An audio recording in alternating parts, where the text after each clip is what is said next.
Tuhan Yesus, ini waktu Tuhan berbicara untuk setiap kami yang menonton dan mendengarkan video ini Tuhan.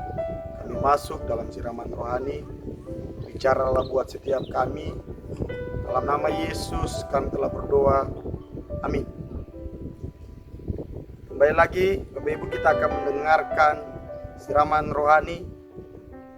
Sungguh senang bisa terus berbagi kebenaran firman Tuhan untuk Bapak Ibu sekalian. Ayat firman Tuhan yang akan sama-sama kita baca di dalam Filipi 4 ayat yang ke-13. Filipi 4 ayat yang ke-13. Bapak Ibu, saya langsung membacakannya. Segala perkara dapat kutanggung di dalam Dia yang memberi kekuatan kepadaku. Sekali lagi, segala perkara dapat kutanggung di dalam Dia yang memberi kekuatan kepadaku. Saya ingin memberikan tema kekuatan di dalam Yesus. Sekali lagi, tema kita kekuatan di dalam Yesus. Bapak Ibu, kalau bicara soal kekuatan, tentunya untuk setiap kita punya kekuatan tersendiri dan itu punya level-level yang berbeda-beda.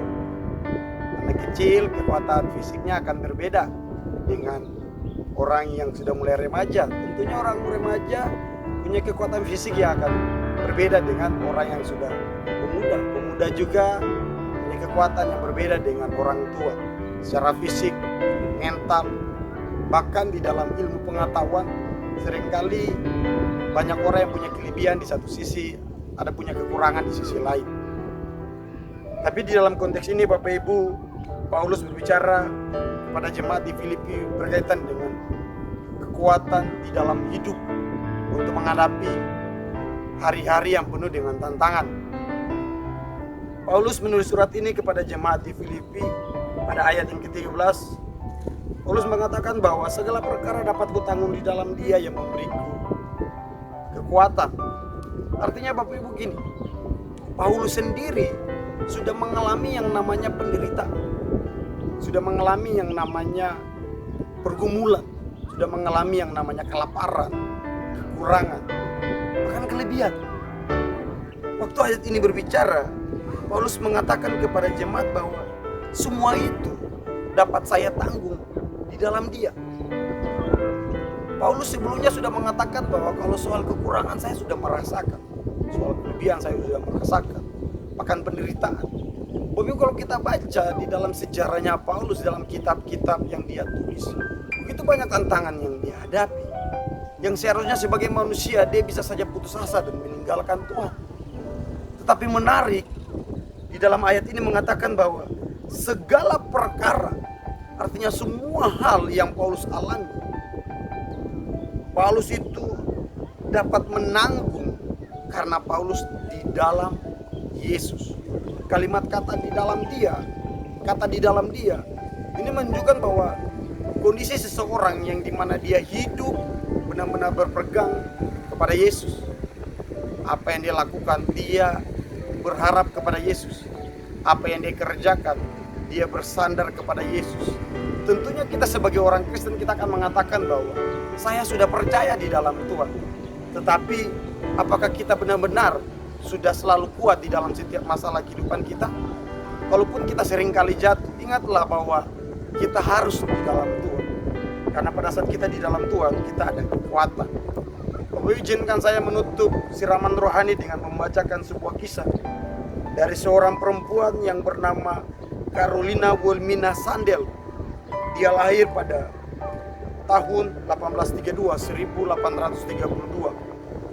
Dia seorang perempuan yang tinggal di Swedia. Dia lahir dengan tubuh fisik yang terbatas. Kenapa saya bilang terbatas? Karena dia tidak bisa beraktivitas seperti anak-anak yang lain. Dia akan sakit kalau terlalu banyak bermain, bahkan bekerja. Akhirnya dia seringkali tinggal di rumah. Ayahnya seorang pendeta yang terus mengajarkan dia bahwa hidup berharap di dalam Tuhan, tetap mengucap syukur dalam segala sesuatu, dan kekuatan di dalam Tuhan. Itu yang membuat dia tetap kuat dan dia tetap bersyukur dan dia makin cinta sama Tuhan. Tapi satu ketika dia mengalami situasi yang sangat berat. Dia kehilangan ayahnya yang menjadi figur luar biasa di dalam dia. di dalam kehidupan dia. Ayahnya meninggal dunia dan dia harus menyaksikan ayahnya meninggal dunia. Dia mengalami hal yang sulit. Dia kehilangan sosok yang selama ini mendukung dia di dalam kekurangan fisiknya. Tapi pada saat dia mengalami hal seperti itu, dia tidak meninggalkan Tuhan. Dia juga tidak menyalahkan Tuhan. Menarik, dia menulis sebuah lagu yang sampai hari ini menjadi berkat buat banyak orang, bahkan buat saya secara pribadi. Lagu itu di dalam Kidung Jemaat nomor 332. Judul Kekuatan serta Penghiburan.